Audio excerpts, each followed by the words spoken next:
We need to add another sprite to represent the paddle. If you recall in Pong, you have to keep the ball from reaching the bottom of the stage or the ground, and we use a paddle to have it bounce off of it.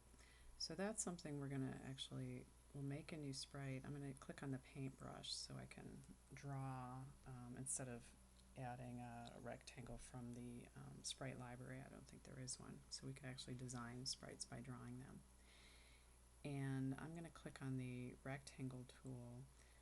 If you don't have these showing up, it might be if you do convert to vector, you get a different set of drawing tools, so you'd want to hit convert to bitmap to see this. So I'm going to select the rectangle, and there are two types. We can either have a framed rectangle. In this case, I want a filled rectangle. So I'm going to select this icon, and then you can pick whatever color you want it to be. I'm just going to drag out a thin rectangle. And if you want, you can reposition it, change its width. And then the default, if you click on the eye over here, the default name, it just names this sprite, sprite 1. I'm going to rename it to paddle. And then let's see how that looks. Okay, and then we can position it down here.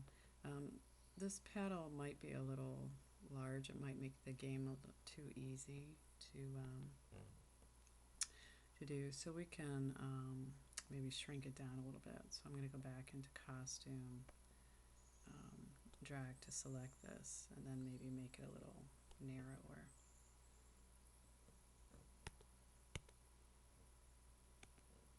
Okay, and then the code, we're going to have the paddle should move left and right as we're moving the mouse. So its Y position won't change, it's not going up or down, but the X position of the paddle should basically change to be wherever the mouse is. So I'm going to set its X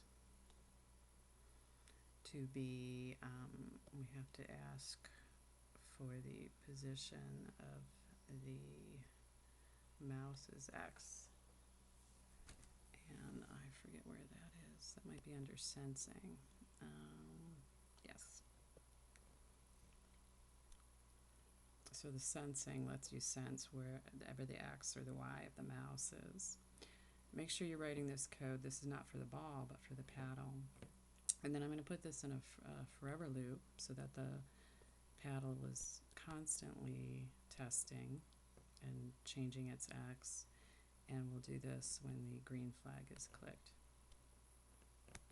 Okay, so now as I move back and forth, we can see the paddles moving with us.